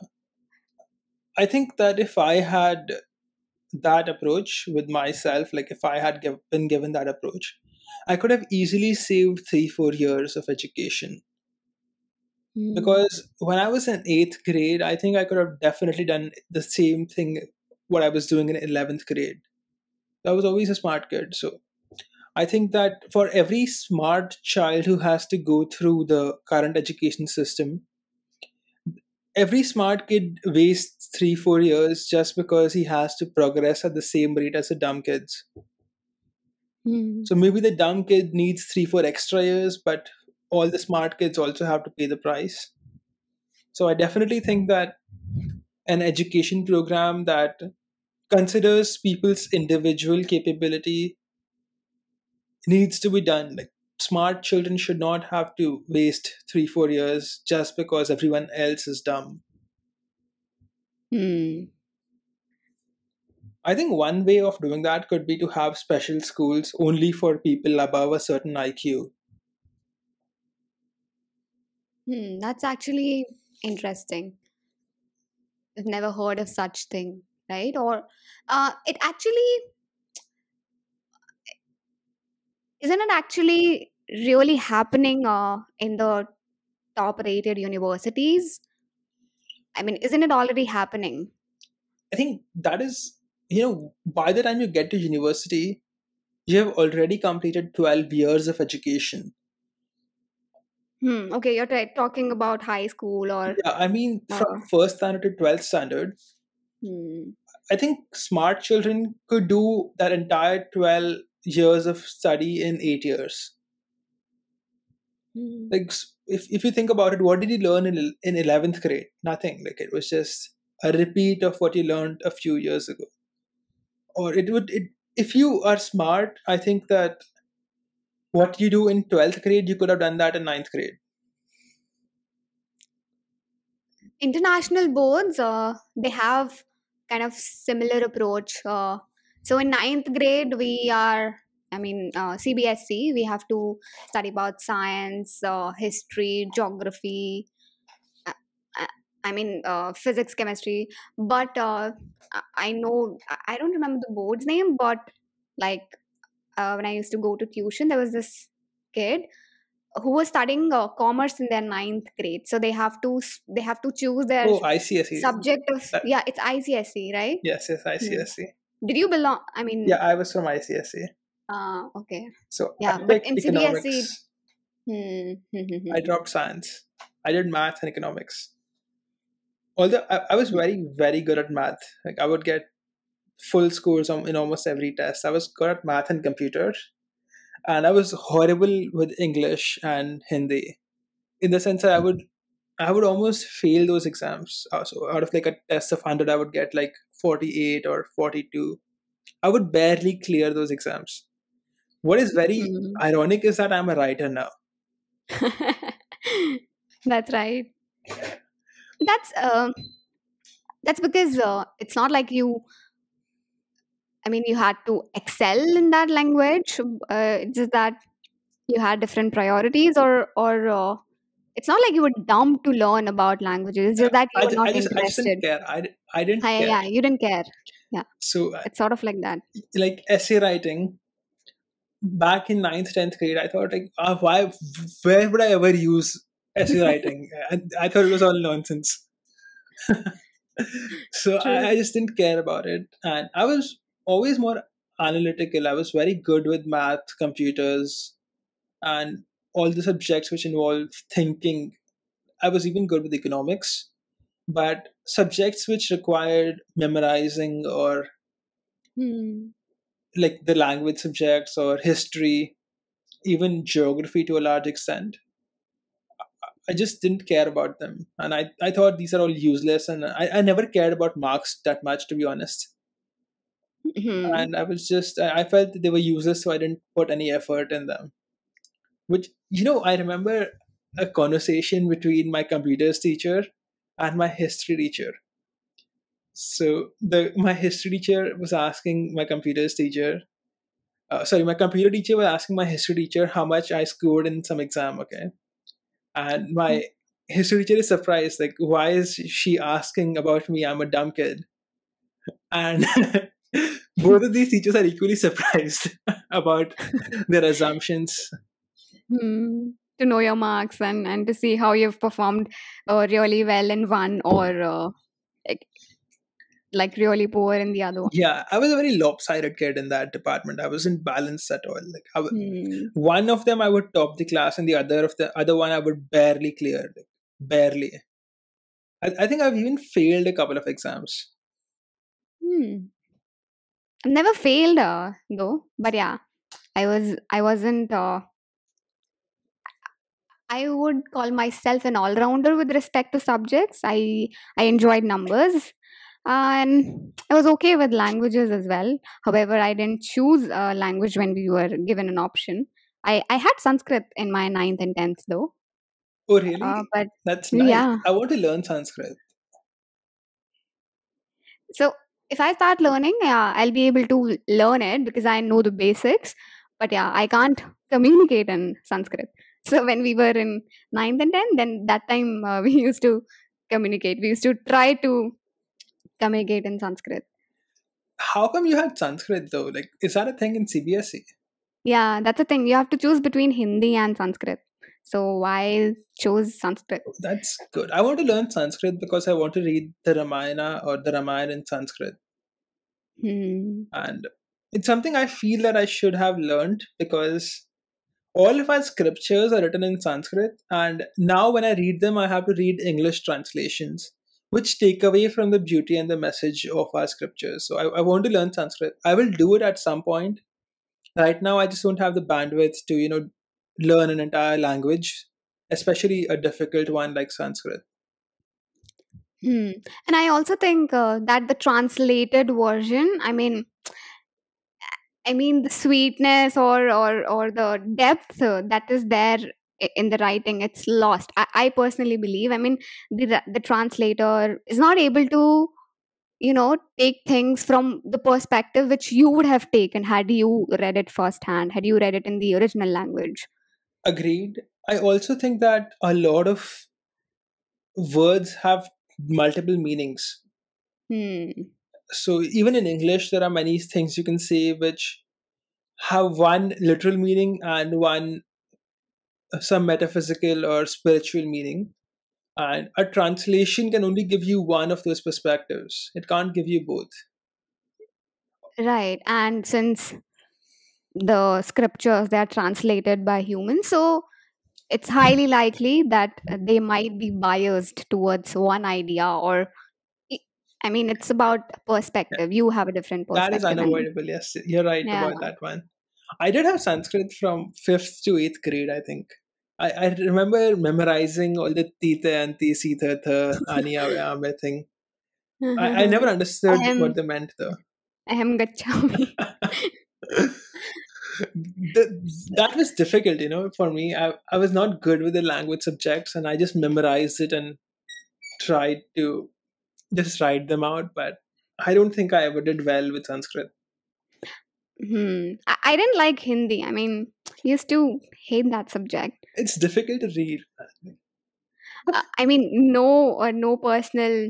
It takes a lot of Uh, effort to read. yeah, I mean, and maybe because I have different interests. No, No, we're uh, not trying to insult the language, okay? Like I'm a yeah, we're native not Hindi trying. speaker, so Exactly. I it's love my speaking mother in tongue. Hindi. Yeah, right. But So, writing it is a whole different story, man. or maybe okay, I should put it this way: the way Hindi curriculum was designed at the school level, I mean, I didn't find it interesting. So maybe that's a better way to uh, put it when I say that I hated that subject. I think a lot of it has to do with fluency. So since we are writing and reading English since the beginning of our education, we have become very good at it and it doesn't take effort to read English or speak it. Hmm. Uh, in the sense that if I'm reading a book or a story in English, I can do it very quickly. It won't involve mental effort. But to Hmm. read a story in Hindi, that takes energy from me. I have to like stop and check out and how to pronounce this syllable. It Hmm. takes effort for me to read Hindi, which slows down the process and makes it a tedious task, which is why I never liked the subject of Hindi. So even Hmm. though I can speak it, it's my mother tongue. It's not something I enjoyed learning in school. Yeah, that's right. And okay, try this. Take a Hindi newspaper and try to read it out loud, and just look at the amount of effort that you will have to put in to actually speak the entire sentence fluently versus if you are studying English from the starting. Only if you're studying English from the starting. So you will realize that you're quickly able to read the sentences in English, while you know like you're not able to fluently speak the same thing in Hindi. So Yeah, yeah. it's a lot of it is just practice because Hmm. a lot of people in my family. So in my family, I'm the first person to get an English education. So most people in my family speak Hindi, and if they read, they can read Hindi. So for them, reading Hindi is an effortless task. To read English, they have to put in effort. So they hate Hmm. reading anything in English. They prefer a Hindi version for everything. Like even the calendar has to be Hindi. So it's about practice. It's about which you're more comfortable with. And since we are more comfortable with English, we've done that for a long time. We just prefer that. Hmm. Don't the calendars have Sanskrit? I think there's a Hindi calendar, no? I don't know. I mean, the ones that we have in our house, they have. I mean, I don't know if it's. I mean, It looks like it's Sanskrit. Saptami, Ashtami. Oh, those are I just mean, that's how. festival names, I think. Sorry, the names of the moon's Acha. lunar cycle. Okay. Okay. I think I'm not sure. Okay. I'm also not sure. Maybe we should maybe just the cut this maybe someone part. will just comment on it and tell us. Don't cut it. Like, let's leave it in there. There's some. law on the internet. Like, there's a thing where if you want to find out the truth, create a false sentence and leave it on the internet, and someone will correct you. Right. Have you been in touch with your friends from school? Yeah. I meet them every month. Oh, really? That's nice. Mm. I'm only in touch with one guy, and I meet him once a year. Oh. I don't have no idea what everyone else is doing. I think it's been 10 years, and I've only met one guy after. Hmm. So you're not the ones. You're not the one who keeps in touch with people. No, it's just that most of those people weren't doing anything anyway. They were just, relaxing, chilling around. And Hmm. from what I, at least until I had Facebook until 2015, that's what they were doing. And I had no motivation to meet them or anything. Like Hmm. every once in a while, I'll get invited to some reunion or some crap, and I'll just don't go because what is the point? Yeah, reunions and also I also don't go. I mean, I find it extremely. No, in the sense that I don't see the point of even, like, I would meet them once or something, but I don't see the point of connecting with them again. Hmm. It's just in the Right. past, all of these people aren't doing anything with their lives. Most of them, at least, from what I can tell, and it just wouldn't be a good move for me to befriend them. Hmm. Like, no hate towards them or anything. It's just, why would I spend my time around them? Yeah, just being indifferent. Yes, I'm just Like. indifferent. Hmm. Like, too much time has passed. Yeah. So, even I am. I mean, I'm not very. You know, I'll chat with my friends, or I'll call them that I want to meet or something like that.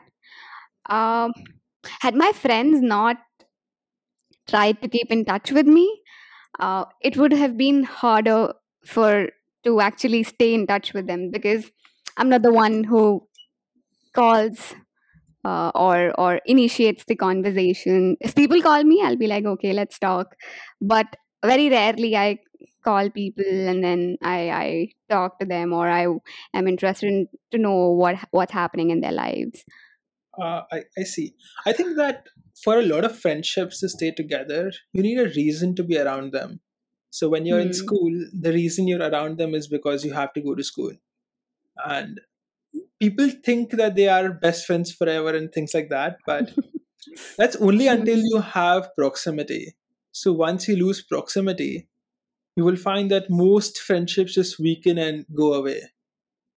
It doesn't mean that they break. Like, you can always call them and ask for something, but you won't be as close as you were after you don't have to be around each other anymore.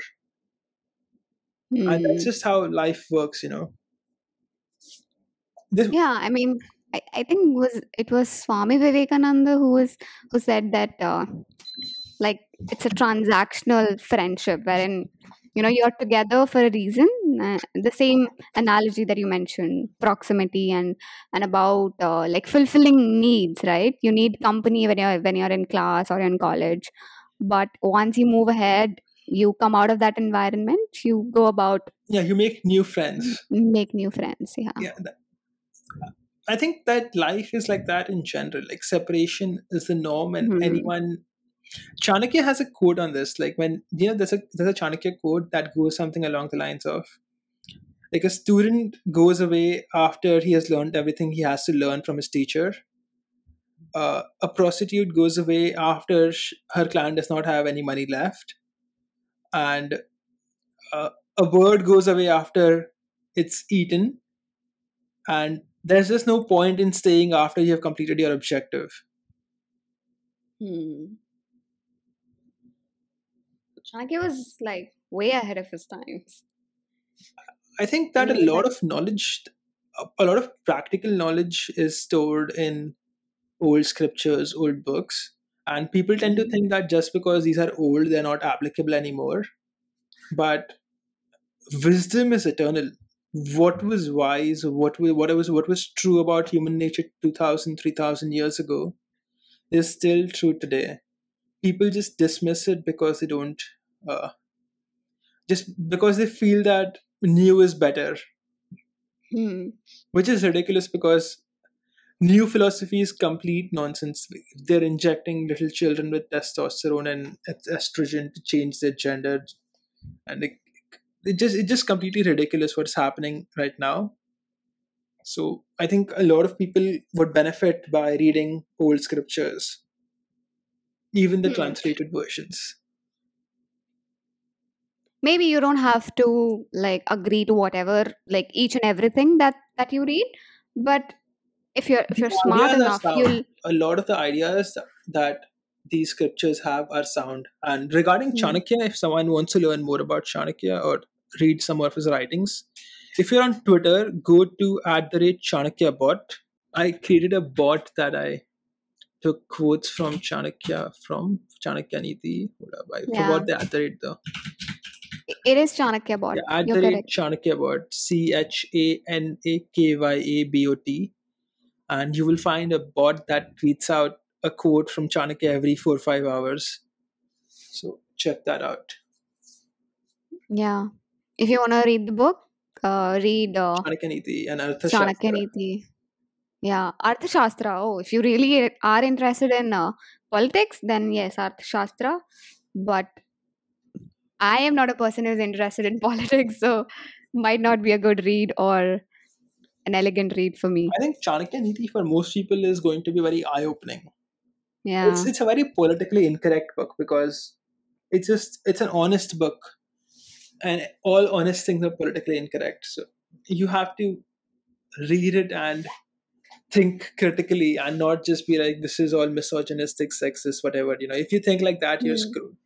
Like if you're a girl and if you're reading Chanakya Niti, you might feel offended at various places, but think rationally and then You will I mean you don't. find that a lot of it is true. I think people just like getting offended now. So if something is true Hmm. and you get offended about it, the problem is you. Truth Hmm. is never Right. the problem. Truth just Right. is. The fact that you are offended about the truth is the problem. The problem is you. The reality is not the problem. There's another book called as Corporate Chanakya. I'm forgetting the name of the author. Oh yeah, that author has just been using Chanakya's name to write lots of books. Yeah, I haven't he's read the written book. so many. I don't know about him, but I think he just figured out that people will buy Mm. books that have Chanakya on them. So Yeah, I mean, it's just that like different style of writing and using the lessons of Chanakya. see, not that I'm Like, complaining about it. My no, website no, has a Chanakya image on it. no, no. I understand, but I'm just telling the theme of the Oh, book. you've read it? So, yeah, I've read Oh, it. tell me about it. I mean, that's what I was saying. Now it's just Chanakya's learnings, put it in a different way, in more like how you can proceed in your business or in your corporate life. So yeah, I see. So it's like a that's book about on it. life lessons. Hmm. I have one of It's- his books called Thus Spoke Chanakya by it's Radhakrishnan Pillai. I haven't read it though. I think I just skimmed through it once and I found it to be somewhat general. I haven't read all of it. Hmm. Yeah, I mean, once you've read Chanakya Niti, I think you don't necessarily have to go through all the books written by different authors about, I mean, coming out with different interpretations. Chanakya Niti is good enough. A good philosophy book is Striking Thoughts by Bruce Lee. It's a very woo woo type philosophy book, but it's the ideas are somewhat interesting.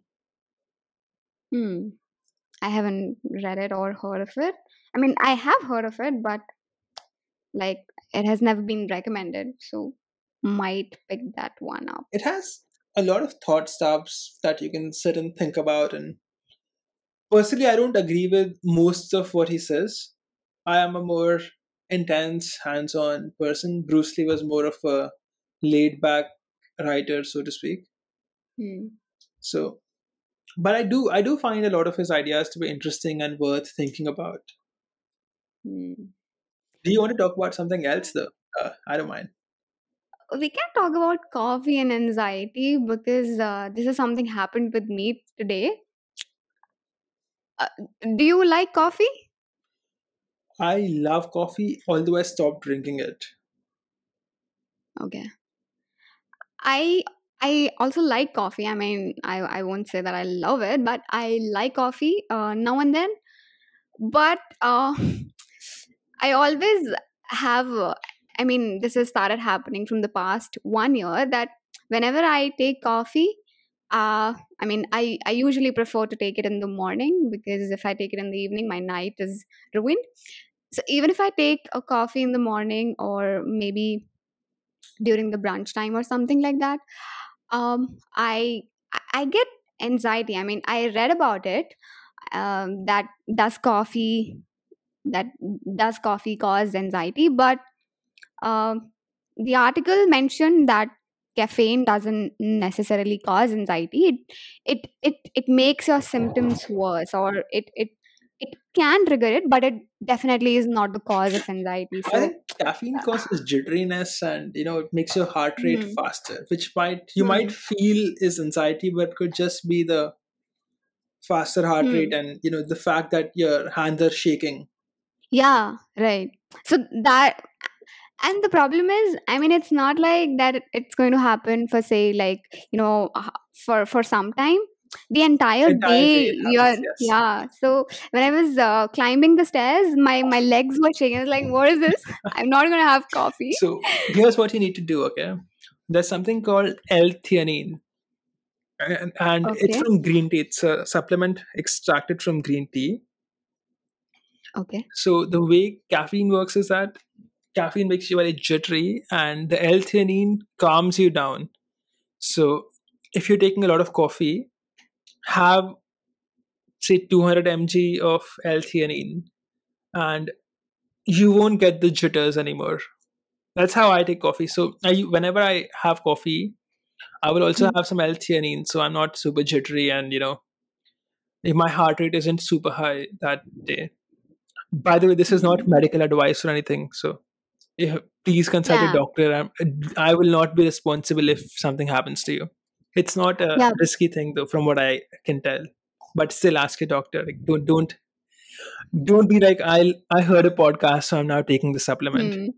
Yeah, so like there are different categories of anxiety. Like if you have an anxiety disorder, then you should definitely not be listening to this advice.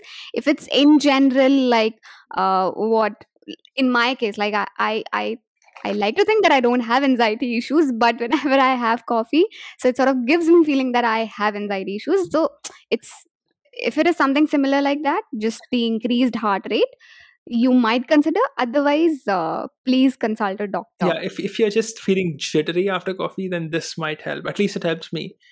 And Hmm. from what I have heard, or I've spoken to a few people about this who are in the medical field, and they have told me that that's just how it works. So with green tea, it has half of it is caffeine and the other half is L-theanine, and the L-theanine sort of goes with the coffee and helps neutralize the jitteriness. It helps you be more calm. So if you're having a lot of coffee, you're having a lot of caffeine, then you should also take some L-theanine. Yeah, even if it's not like lots of it, but I mean, just in general. Okay, It's not I'll it's not try like it's and not a then. drug or anything. It's a small supplement. Uh-huh. It isn't like Okay. a you're not taking anything pharmaceutical. Mhm. So, but still, ask your doctor. Like, don't hold us responsible for it. Right. So, with this, we come to the end of the podcast. It was one of the longest conversations I've had with Harsh. Thank you so much, Harsh. Enjoyed it thoroughly, and I look forward to having more such conversations with you. Thank you so much for coming on the podcast and talking to me and recording this. Likewise, it was a good time being here, and I always appreciate speaking with you. Thank you so much. Bye bye. Take care.